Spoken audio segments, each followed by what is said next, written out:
Hadi Pakize acele et. Şehzade kapında bekliyor. Ya abla ben şimdi ne diyeceğim Şehzade'ye?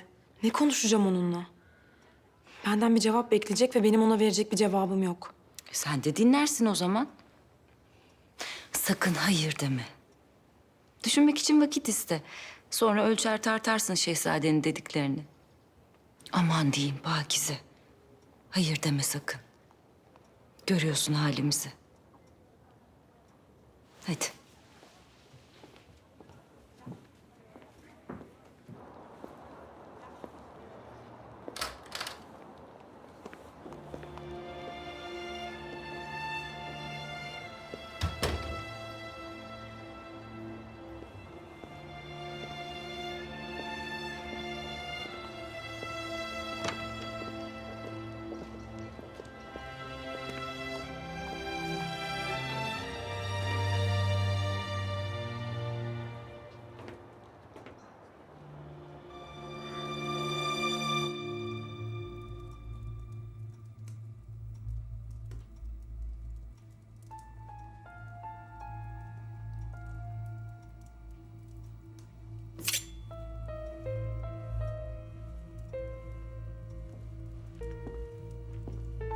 Bazı malumatlar edindim efendim.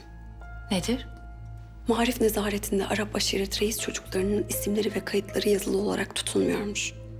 Birbirleriyle konuşmaları yasakmış. Birbirlerinden haberleri de yok. Yani anlayacağınız işimiz epey zor. Abdülhamit onları elinden kaçırırsa Ceziretül Arap'ın da elinden gideceğini çok iyi biliyor. Başka yollar deneyeceğiz. Ama bu çok vaktimizi alabilir. ben nasıl bulacağımı çok iyi biliyorum. Onları tarihe çağıracağız.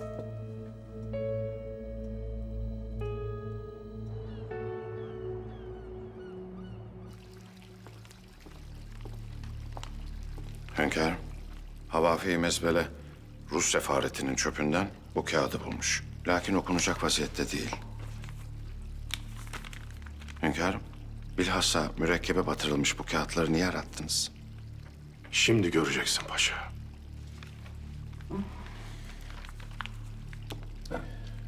Sefirlere verdiğimiz kalemler hileliydi.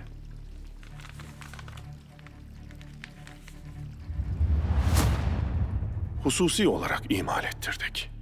Kalemle 2-3 cümle yazdıktan sonra mürekkep haznesinin içindeki hileli mürekkep akmaya başlıyor. Haznenin alt kısmında gerçek mürekkep var. 1-2 cümle yazıyor. Ardından arka taraftaki daha az yoğun sıvı kağıda boşalmaya başlıyor. Hileli mürekkep uçucu.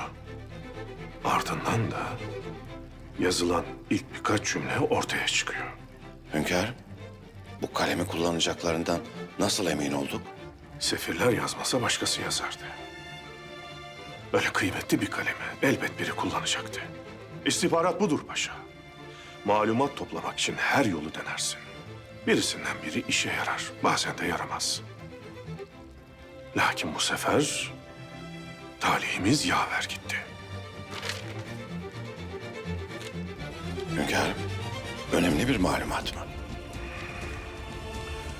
Ruslar gövde gösterisi için boğazlardan geçirilmek üzere gemi filosu kuruyorlar paşa. Devletler arası itibarımızı 2 paralık edecekler. Lakin arkasındaki gerçek tertip ne bilmiyoruz. Derhal paşaları toplayın. Emredersiniz hünkârım.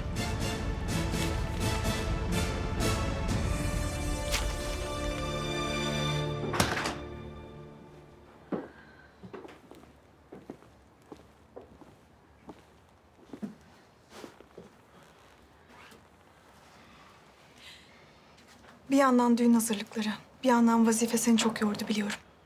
Lakin az kaldı. Yakında evleniyoruz. Sultanım, bilmeniz gereken bir hadise var. Nedir?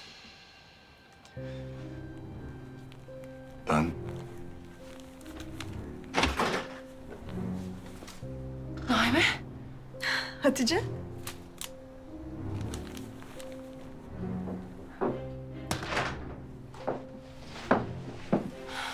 Basri Paşa geldi.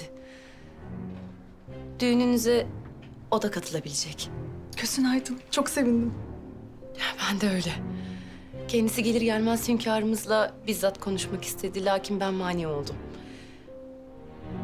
Yani kendisine yeni bir vazife için telaş etmemesi gerektiğini rica ettim. O da kabul etti. İsabet olmuş. Öyle.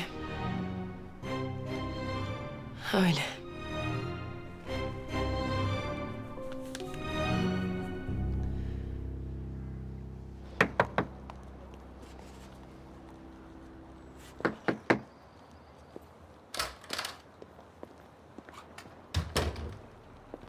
Sabahattin Efendi, buyurun.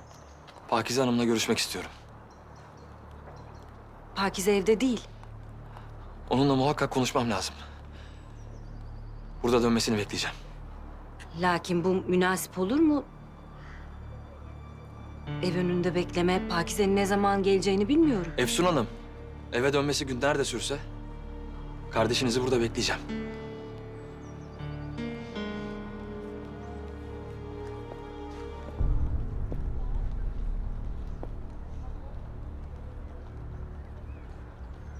Görüşme talebimi reddetmeyip gelmene sevindim. Ablam istediği için buradayım. Daha önceki karşılaşmalarımız hoş değildi. Ben de sizin benden haz etmediğinizi biliyorum. Sen her zaman bu kadar açık sözlü müsün? Elimden geldiğince.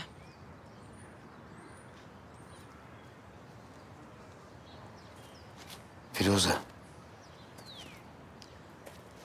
Bundan önceki evlenmek istediğim hanım.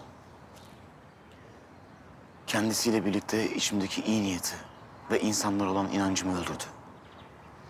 Hala acı çekiyorsunuz. Bu acı bana kimseye güvenmemeyi öğretti. Özellikle hanımlara. Peki o halde niye benimle evlenmek istiyorsunuz? Çünkü bu acı bitecek. Ve ben tekrar güvenmeyi öğreneceğim.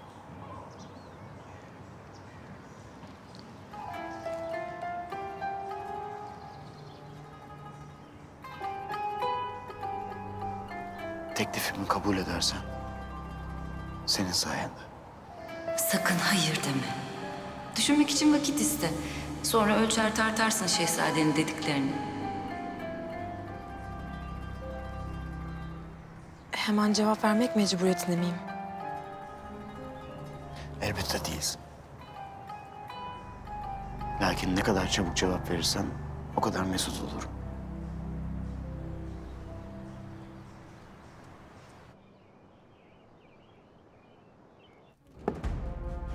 Ruslar tam teşekküllü bir filo kuruyorlar Karadeniz'de.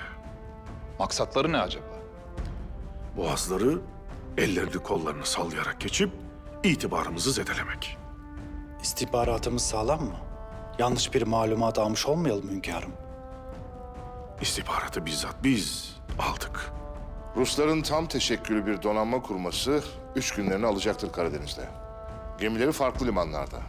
Payitahta ulaşmaları da 1 gün sürer. Karadeniz'e bakan Sarıyer tabyaları ne durumdadır paşa? Bahsettiğiniz büyüklükteki bir filoya karşı koyacak vaziyette değil hünkârım. Bildiğiniz üzere Alman toplarını Doğu Türkistan'daki kardeşlerimiz için yollamıştık. İstihkam mevzilerimiz de yok. Siperlerimiz eksik. Derhal istihkamcılar işe koyulsun. Müdafaa siperleri ve saldırı tabyaları kurulsun. 120'lik topları Sarıyer'e naklediniz. Hünkârım, Ruslar bunu harp ilanı olarak kabul ederler. Berlin Anlaşması'na göre Osmanlı Devleti'nin kuzey kısmında yapacağı tabyalar ve istihdam edeceği asker sayısı bellidir. Zaten bu vakte kadar Berlin müsveddesine itibar ettiğimiz için başımıza bunlar geldi paşa. Bugün gövde gösterisi yapmak için geliyorlar. Lakin yarın harp için gelecekler. Derhal emirlerimi yerine getiriniz. O halde Rusların tepkisine de siyaseten hazırlıklı olmalıyız hünkârım. Devletin namusu söz konusu olunca alem bilsin ki Türkler diplomasiyi ayaklarının altına alır ve bedeli ne olursa olsun hak olanı yapar. Bize bu yüzden akıllarınca barbar Türkler derler. Bu dün de böyleydi, bugün de böyle, yarın da böyle olacak. Lakin siyaseti de, diplomasiyi de silah olarak kullanmaktan geri durmayacağız.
Ne demek oluyor bu Pakize Hanım?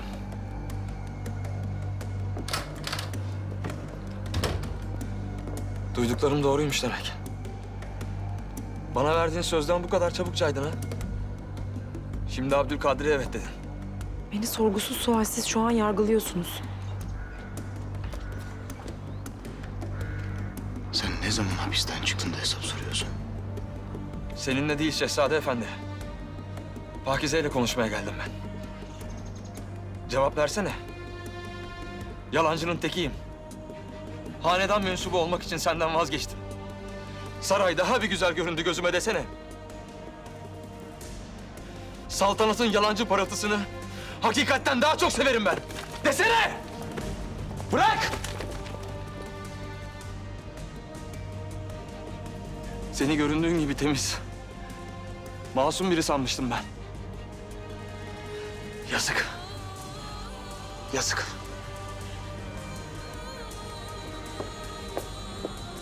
Pakize.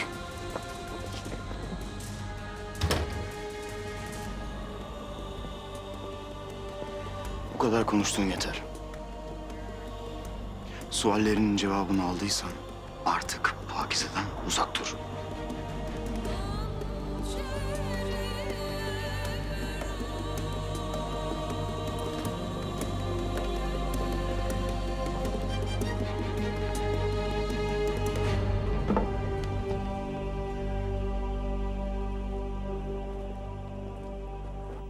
Abdülhamit Sarıyer'deki tabyaları güçlendirip çoğaltacakmış.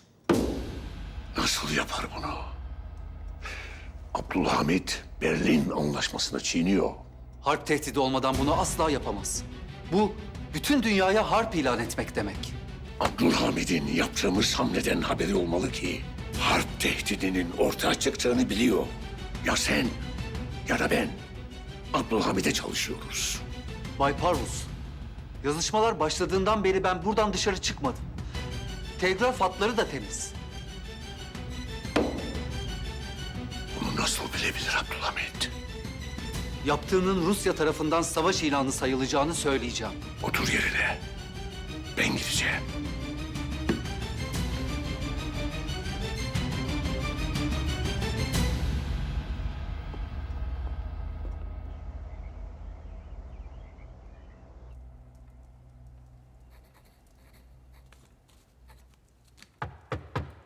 Gel.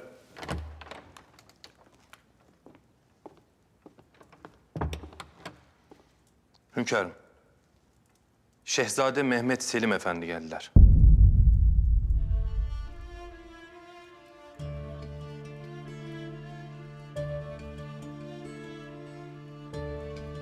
Gelsin.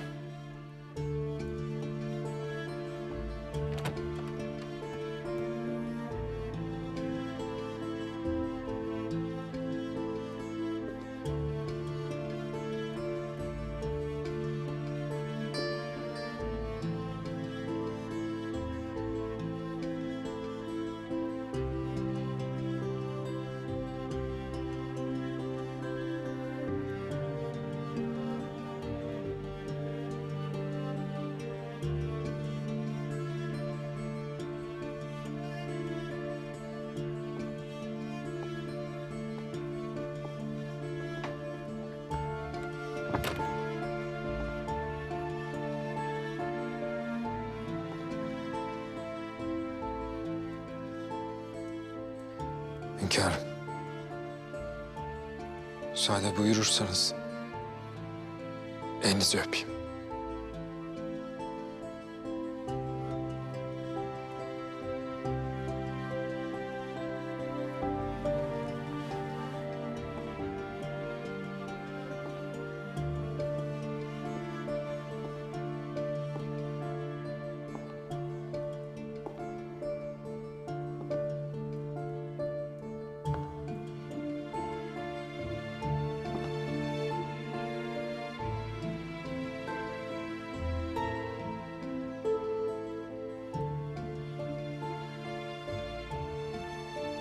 Babacığım.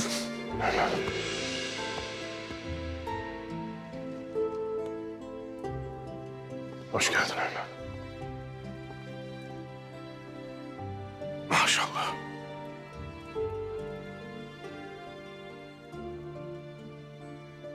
Lakin biraz zayıflamışsın. Çok şükür. Şefkatle bakan gözlerinizi gördüm bir daha. Babaların hışmında bile bir şefkat vardır. Lakin çocuk gözler bunu görmekte zorlanır.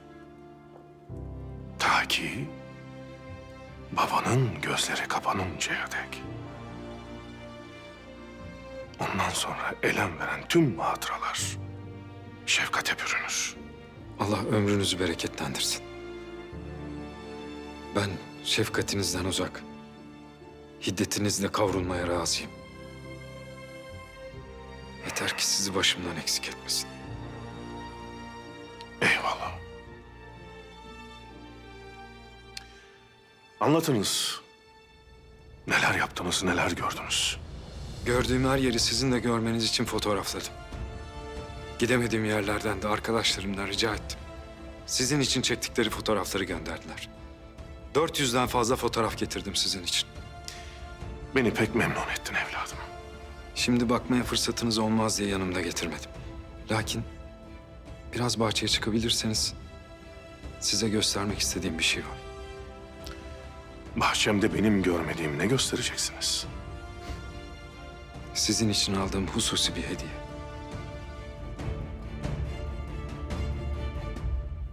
Yolculuğunuz nasıl geçti Handan?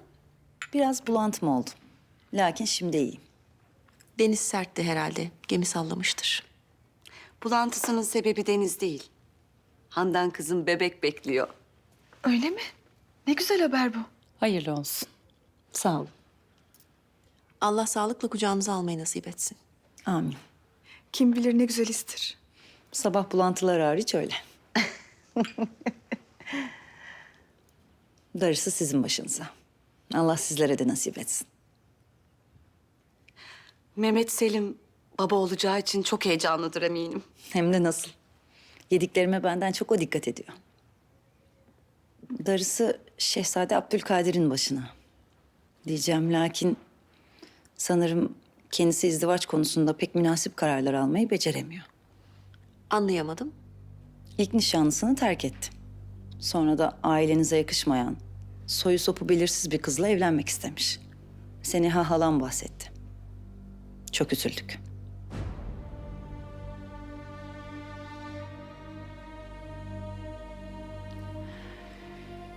Üzülmenizi gerektirecek bir durumu yok oğlumun. Hiç merak etmeyin. Abdülkadir tıpkı eşiniz gibi bir şehzade. Onunla evlenmeyi hayal edecek birçok kız var. Lakin elbette o da kendi sevgisini ve saygısını kazanacak değerli bir insanı bulacaktır. İnşallah. Pek dışarı çıkmıyorsunuz. Devlet işleri de tüm vaktinizi alıyor biliyorum. Fakat burada da biraz vakit ayırırsanız çok güzel fotoğraflar çekebilirsiniz. Evet. Evet, buradan ayarlıyorsunuz. Buradan bakıp şu ölçüleri kontrol edebilirsiniz.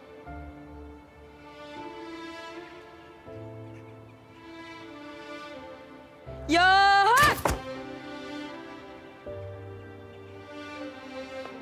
Vallahi bravo. Aferin evladım. Aferin. Abdülkadir gördün mü abi nasıl attı? Ben de atabilirim öyle. Yardım etmemi ister misin? Ben yaparım.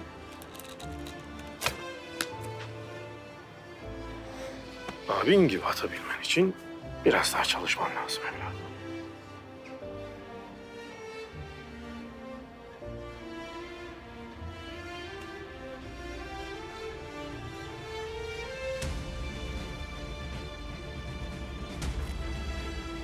Abdülkadir.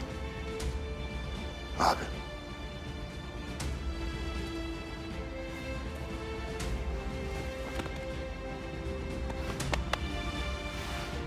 Kardeşim.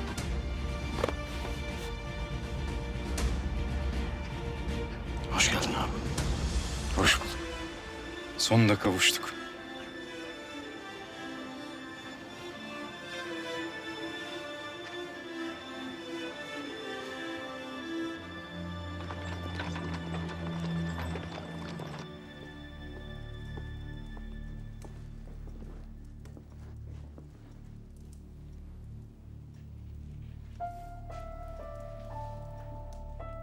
Hoş geldiniz. Hoş bulduk. Neden bu kadar şaşırdınız? Sizi böyle görmeyi beklemiyordum. Arap kıyafetleri, renkleriyle, cümbüşüyle ve rahatlığıyla bugünkü modanın bile çok ötesinde. Buyurun.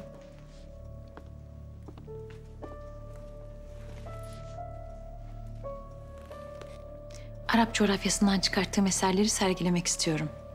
Sizi de bu sebeple rahatsız ettim. Çok iyi düşünmüşsünüz. Bununla alakalı size bir izin vesikası çıkartabilirim. Sergi içinde yer ayarlarım. Arap Yarımadası'ndan bahseden herkes Arapların ilkel bedeviler olduğunu söylüyor. Çadırlarda yaşayan, sahra ve vahalarda dolaşan, yağmacılıktan, yağmur düşen ve ot biten yerleri aramaktan başka bir şey bilmediklerini düşünüyorlar. İşte bu eserler hepsinin yanıldığının kanıtı. Sayenizde Necip Arap kardeşlerimizin hakkındaki bu menfi düşünce bir nebze olsun kırılmış olacak. Teşekkür ederim. Ben hazırlıklara başlayayım. Buyurun.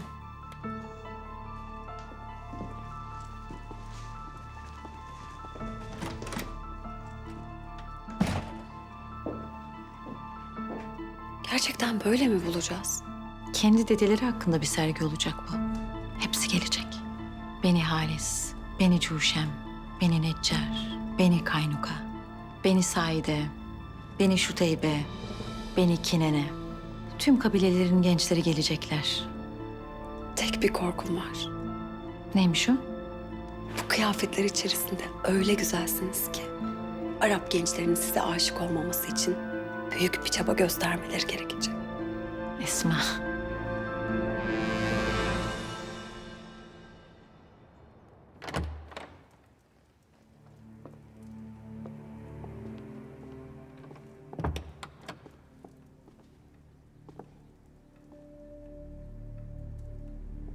Hünkâr Hazretleri harbe mi hazırlanıyor?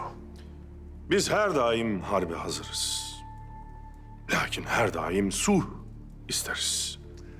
Ama şu anda Sarıyer'deki faaliyetleriniz Ruslara harp ilanından farksız. Siz Said Paşa olmalısınız. Beni tanımanızı neye borçluyum acaba? Ben payitahtın kıymetli paşalarını, nasıl kişiler olduğunu buraya gelmeden çalışmıştım. Sizin de diplomasi kurdu olduğunuzu bilirim. Lakin bu meselede hünkârımıza doğru bir vezirlik yaptığınızı düşünmüyorum. Nedenmiş o? Berlin Anlaşması'ndaki maddeler ortadayken bahanesiz bir şekilde Sarıyer'de tabyalar yaptırmanızdan. Bahanemiz var. Rusların size karşı kötü bir niyet beslediğini mi düşünüyorsunuz? Düşünmüyoruz, biliyoruz. Rusların boğazlardan izinsiz geçmek için bir filo kurduğunu biliyoruz. Aşikarı reddetmek aptallık olur. Ama bunu nasıl öğrendiniz? İstihbarat, Parvus Efendi. Unutuyordum. Çağımızın en güçlü istihbarat ağını kuran bir imparatora söylenmeyecek bir söz. Bağışlayın. Ama elinizde bir resmi vesika olmadan Berlin Anlaşması'nı bozup Sarıyer'e tabiya yaptıramazsınız. Öyle değil mi Said Paşa? Suale cevap vermem münasip midir hünkârım? Barus Efendi haklı. Doğru söylüyor. Elimizde resmi bir tehdit olmadan böyle bir şey yapamayız. Eğer yapacak olursak sadece Ruslara değil, Berlin Anlaşması'na garantör olmuş bütün devletlere savaş ilan etmiş sayılırız. İşte güzel bir vezirlik. Said Paşa'yı dinlemenizi tavsiye ederim Hünkâr Hazretleri. Bütün dengeleri ayakta tutan Berlin Anlaşması bozulursa bir cihan harbine mani olamayız.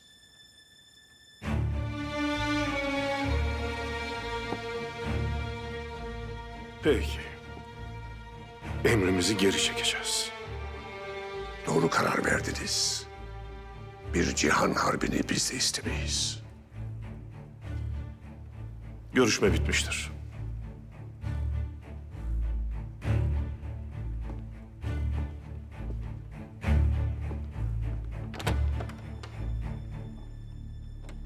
Arvus gemilerin boğazdan geçmesini niçin bu kadar çok istiyor?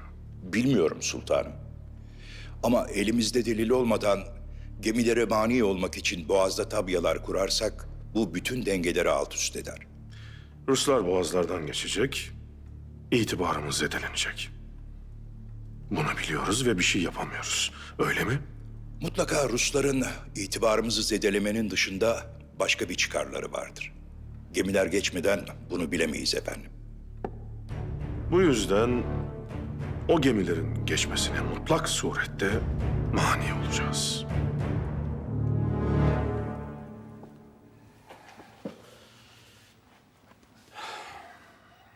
Mevzu neydi? Vallahi nasıl söylesem bilmiyorum Selim Paşa'm. Said Paşa hünkârımızın yanındaymış. Hünkârımız Said Paşa'yı yanına çağırıyor. Ama bizi çağırmıyor. Neden acaba diye düşündüm. Zannımca çok mühim bir devlet meselesi var. Biz bilmiyoruz tabii. Ama hünkârımız Said Paşa'ya söylüyor. Onunla bu işi münazara ediyor. Anlayamıyorum. Yahu bu Said Paşa yaşlı, ihtiyar bir paşa. Burada genç, zeki, devletine hizmet aşkıyla yanıp tutuşan ben gibi biri varken o ihtiyar Said Paşa'da ne buluyor anlamıyorum. Gel evladım. Yemeğinizi getirdim paşam. Getir evladım.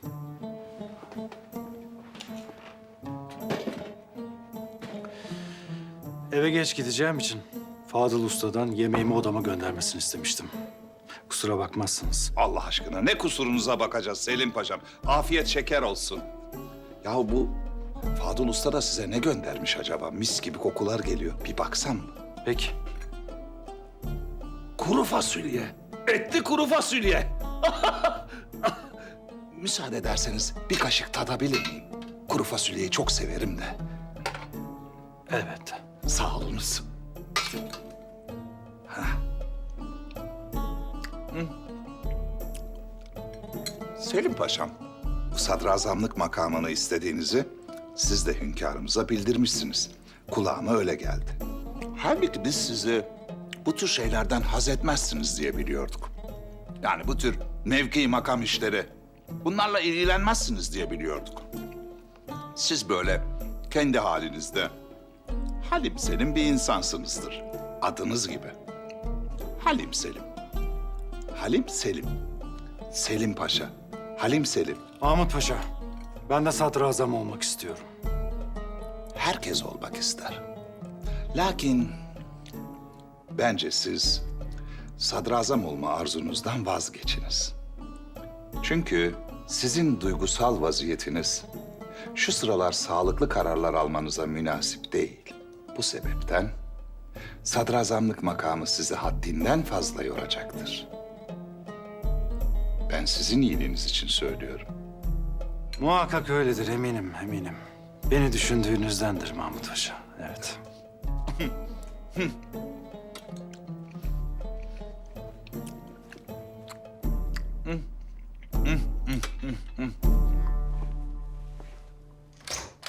Selamünaleyküm. Selamünaleyküm. Aleykümselam.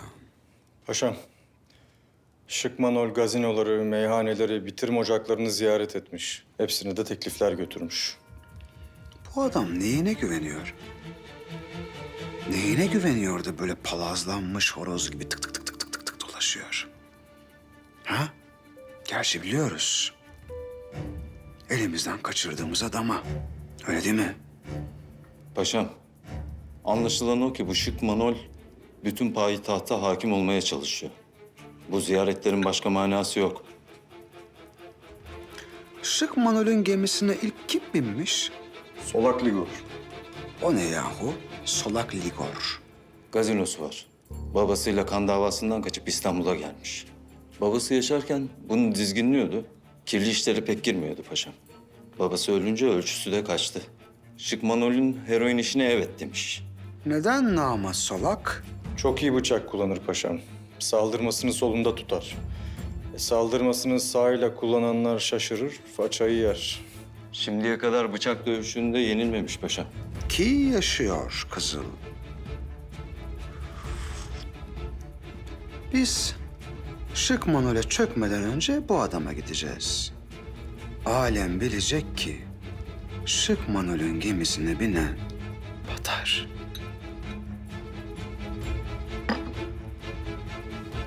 Fredo'cum, kravat takmak istiyorum. Böyle jilet gibi. Jilet gibi olmak istiyorum.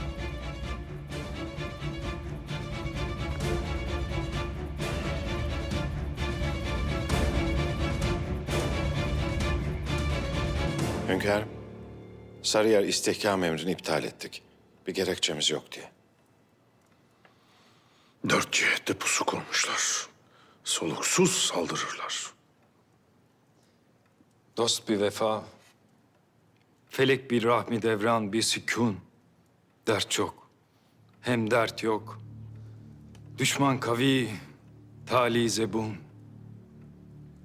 Bizim vazifemiz bu ateş çemberinden çeliğine su verilmiş bir kılıç gibi sağlam çıkmak. Her dert çözülmek için, her ateş söndürülmek için, her duvar yıkılmak için var. Ne yapacağız hünkârım?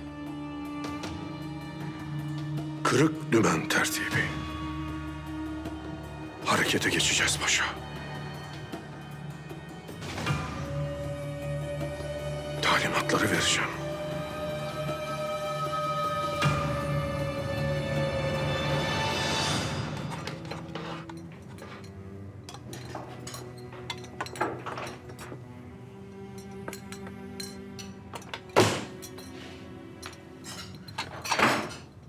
Rus çarı en lüks sofralarda yemek yerken bize layık gördüğü şu kurtlu etlere bakın. Hastalıktan ölen arkadaşlarımız var. Mecbur kalıp bu etlerden yediler. Rus çarının bizimle daha fazla dalga geçmesine izin verecek miyiz? Bugün isyan etmezsek yarın yamyam gibi birbirimizi yememizi isteyecekler.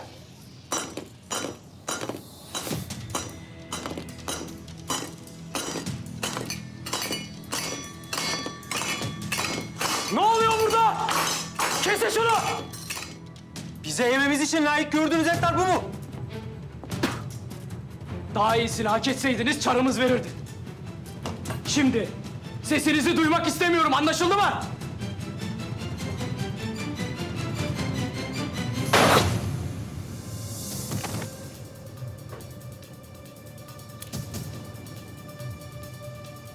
Artık isyan vaktidir.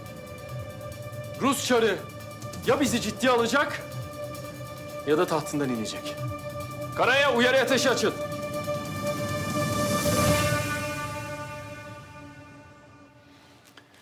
Burayı, kardeşlerimi, en çok da babamı özlemişim. İyi ki geldik. Bidar Sultan'ın pek öyle düşündüğünü sanmam. Neden? Bir şey mi dedi sana? Benimkisi sadece bir his. Hamile olduğumu duyunca çok şaşırdım. Önceki 2 bebeğimizi kaybettiğimiz içindir. Bir daha çocuk sahibi olamayacağımı sanıyordum. Lakin yanıldım. Bidar Sultan'ın bizimle bir derdi yok. O hepimiz için her zaman iyi bir anne olmuştur. Zaten düğünden sonra evimize döneceğiz.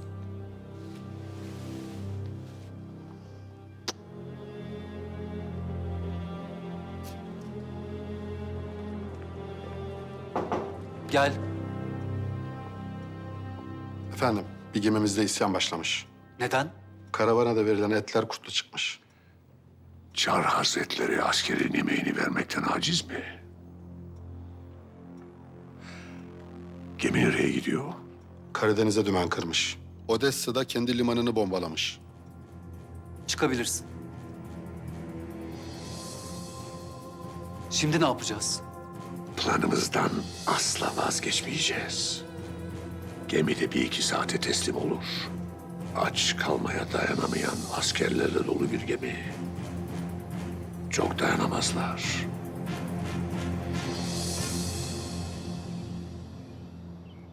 Tarih bizi mahkum etmek ister. Müslümanlar Endülüs'te 800 sene kaldılar. Hilal yerine haç asılıdır şimdi. Ezanın nur sesinin yerinde baykuş sesi, çan sesi duyulur şimdi. Gırnata'yı Haçlı'ya teslim eden son hükümdar Ebu Abdullah, patika yolundan şehri terk ederken ağlıyordu. Anası karşısına çıktı ve "Ağla oğlum, ağla. Vaktinde bir erkek gibi savunamadığın şehre karşı şimdi ağlamak düşer sana," demişti. Biz yaklaşık 1000 yıldır buradayız. Burası Darül İslam'dır. Kafirlerin zapt edemediği tek kaledir burası. Şimdi hakkıyla mücadele etmezsek bizim ağlayacak haysiyetimiz bile olmayacak paşalar. Biz tırnaklarımızı geçirmişiz bu topraklara. Kafir ister ki bırakıp gidelim. Biz kanımızı akıtmışız. Alın terimizle Selimiye'nin taşlarını yıkamışız. Kafir ister ki Selimiye yıkılsın. Biz evlatlarımıza Meryem demişiz. Masum demişiz. Ömer demişiz. Ali demişiz. Osman demişiz. Hasan diye kulağına ezan okumuşuz. Kafir ister ki bu isimler değişsin. Bir taşına Acem mülkü fedadır diye şiir söylemişiz payitahta. Kafir ister ki Ayasofya'da ezan sussun. Kafir bunları ister. Peki ya biz ne isteriz? Huzur isteriz. Refah isteriz. İlim isteriz hünkârım. Eyvallah. Hepsinin adı İslam'dır. O halde Allah'ımıza verdiğimiz sözü tutacağız paşalar.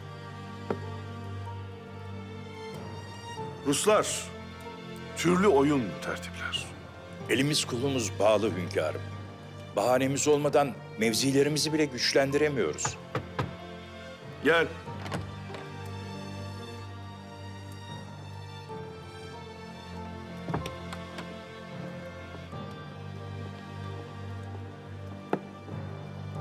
Hünkârım. Söyle paşa. Hünkârım, bir Rus gemisi Rus Çarlığı'na karşı isyan başlatmış. Kendi kıyılarını bombalıyorlar. Odessa bombalanmış. Karadeniz'e açılıyorlar ve bütün kıyıları tehdit ediyorlar. Hamdolsun, hamdolsun. Siz niye hamd ediyorsunuz ki paşam? Hamd ediyorum paşam. Çünkü hünkârımıza ince siyaset yapma fırsatı doğdu. Mahmut Paşa doğru söyler. Derhal geri çektiğimiz emri yerine getiriniz paşa. Sarıyer tabyaları yeniden güçlendirilsin ve toplarımızı yerleştirelim. Hünkârım, ya Berlin Anlaşması? Berlin Anlaşması'na göre bir tehdit olmadığı takdirde mevzilerimize eklemeler yapamayacağımızı yazıyordu paşa. İşte size tehdit. Başı bozuk bir Rus gemisi ordusuna isyan ederek bizi ve tüm Karadeniz'deki limanları tehdit ediyor. Artık bir gerekçemiz var. Kendimizi savunmak için tedbir alacağımızı tüm sefaretlere bildirin. Mücadele imkan değil, iman meselesidir paşalar.